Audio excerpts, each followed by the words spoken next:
This show has come a long way. It's been quite a while since we began. Hey guys, I'm back. I know that guy. What'd it do? The Filthy Frank Show. So this is what you guys have been up to, huh? They have a secret. I know they have a secret. I have not been well the last couple months. Long story short, I was born with this, but I was recently... No.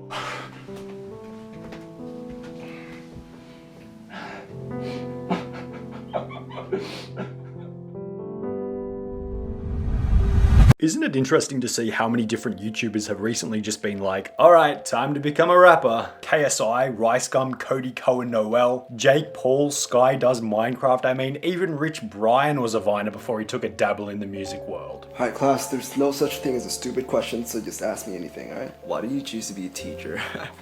However, few of these rappers have been able to replicate their success on YouTube to their success in the music world. And it makes sense, really. They would have had countless hours invested in their content creation skill comparative to the time spent improving upon their music. Another angle is that it's perhaps the stigma surrounding the fact that they were previously a YouTuber. Steezy Kane mentioned this in a video and I thought it was kind of true. Every single YouTuber who's like made that transition, it's never usually worked because like they're looked at as a YouTuber. That's why I don't want to get too big. It's not like you're ever going to see PewDiePie in a feature-length film because he's always just going to be that guy from YouTube. And I think there are very few people who listen to KSI's music thinking of him as KSI the music artist. It's always going to be just KSI the YouTuber. There's not many YouTubers that have been able to supersede the inflexibility of the situation. It's not an easy thing to do, but some people have done it with success. And there's one individual who's done it on a scale like no other. In fact, if anything, his transition out of YouTube and into music was arguably the greatest success story of any YouTuber attempting to leave the YouTube world. An excellent piece of precedent for any other individual looking to pursue a similar pathway. I'm of course talking about the one and only Filthy Frank AKA Joji. So what would you say your main concerns are? What do you want us to fix?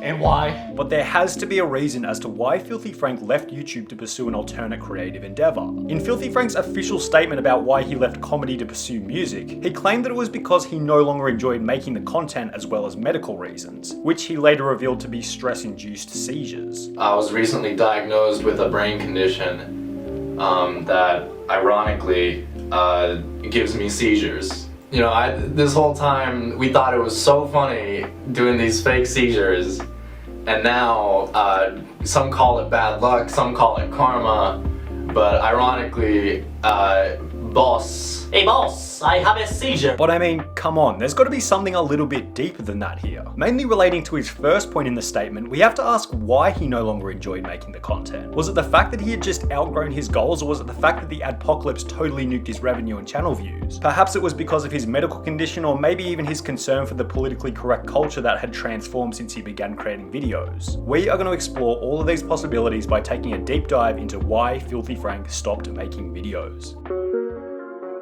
Feeling stuck, feeling unfulfilled, feeling like you're stuck in a rut. It's an interesting position to be in because sometimes what caused it is often the achievement of something that a while ago you might have dreamed of accomplishing. I've felt it in the YouTube world and I think we've all felt it in multiple different areas. It really can be applied to anything where you have a goal or an aim. When you get 100 subscribers, it's like, whoa, imagine getting 1,000. Then you get 1,000 and it's like, imagine getting 10,000. Then it's like, imagine getting 100,000, etc. There really is minimal difference upon achieving each goal because all that happens is you just ponder the next higher number. There seems to be this natural propensity for wanting more, thinking that when we do have more, there'll be this golden period where we can just sit back and do sweet bugger all because we've done enough. We've finished enough work, or we've got enough subscribers, or we've earned enough money, and that at some point we'll just be content with what we've built. Perhaps there is a point like that. I guess that's what they call retirement. But are you really content at that point? There's always going to be something else to do, something higher to strive for. The only thing you really can do to keep yourself happy is to constantly improve upon your previous self with higher goals, or in Filthy Frank's situation, your previous persona. Look, regardless of whatever all that might mean to you, the underlying principle that I'm trying to outline is that you feel stuck when you've outgrown what you previously wanted in life.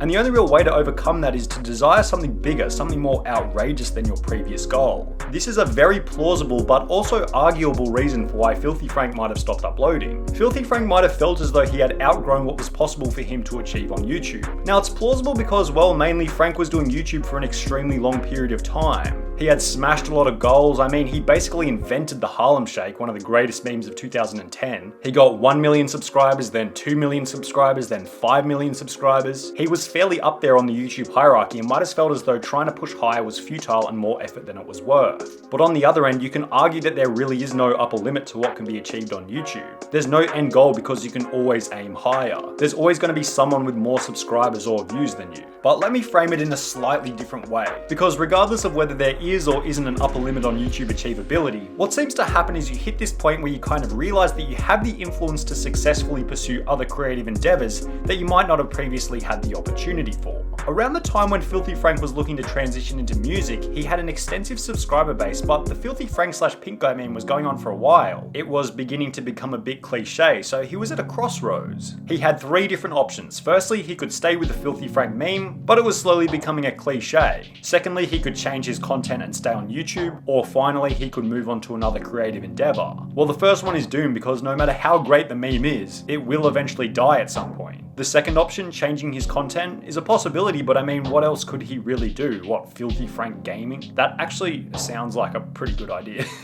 Anyway, the third option just seemed most viable, to move on to another creative endeavor. But then that creates another argument. Did Filthy Frank outgrow his YouTube goals, or did YouTube outgrow Filthy Frank? Was Filthy Frank kind of at a point where the meme was dying and he actually needed to move on to keep the meme alive without oversaturating it? Well, this was PewDiePie's opinion, that he got out right at the perfect time. He wouldn't be able to keep making this kind of content. There's no way. I think he left at a perfect time, and like if he just did this shtick all over and over and over and over, people wouldn't like it either. You wouldn't like it either. And this is kind of what Filthy Frank explained himself. In an interview with Vice, he explained that he had felt as though he had achieved everything he could possibly achieve on YouTube. I was under the impression that, that was my pinnacle. It's your peak. This is my opus.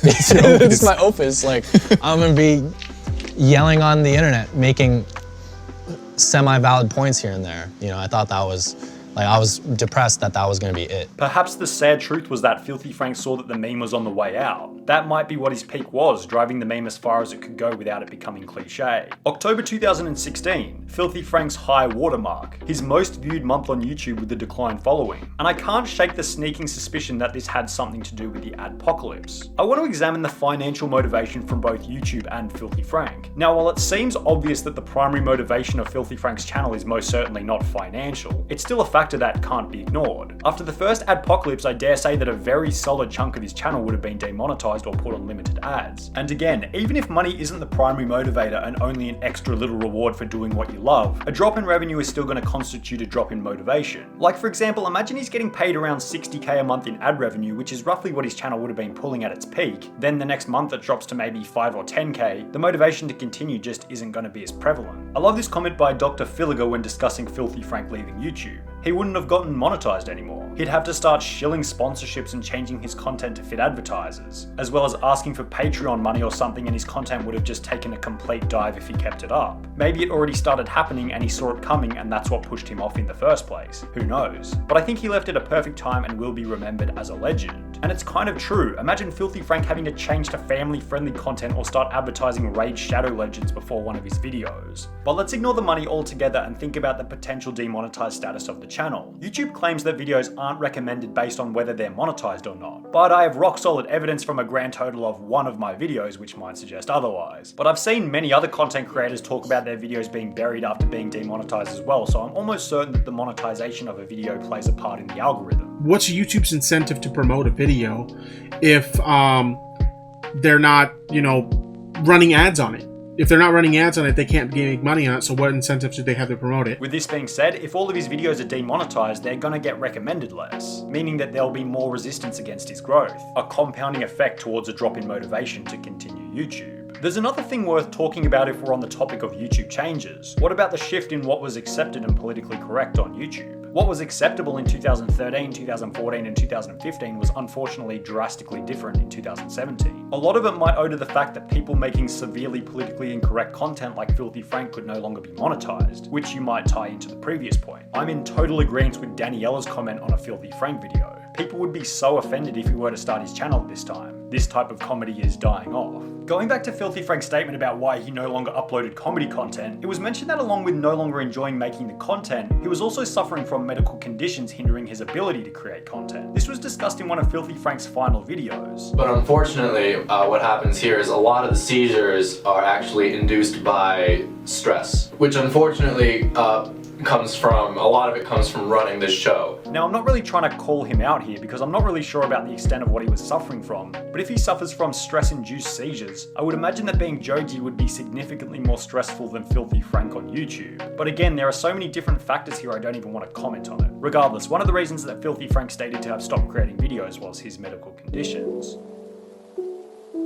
But for Filthy Frank, the medical conditions or simple label of previously being a YouTuber wasn't enough to stop him. He had to go ahead with the transition because he simply felt stuck on YouTube. The downside of being stuck on YouTube far outweighed the downside of being seen as a former YouTuber. In fact, if anything, becoming Joji might have helped his YouTube channel. He's still very relevant on the platform, getting over 10 million views per month. However, in doing comedy, he felt jaded. He felt like he had outgrown his goal. He felt as though he had hit his comedic peak and needed to move on to something else. But not only had he outgrown his goals, the entire YouTube landscape was shifting underneath his feet to a system that didn't really benefit his content style. Demonetization and a change in the acceptance of political correctness are two factors that likely led to a drop in motivation and the desire for a new artistic project, hence the birth of Joji. And then going back to what we said in the beginning about YouTubers struggling to shake off the former YouTube title, Filthy Frank explained that when he was getting close to making the transition into Joji, he had the fear of people seeing him as Filthy Frank the YouTuber rather than Joji the music artist. Is it hard to deal with people who really just see you as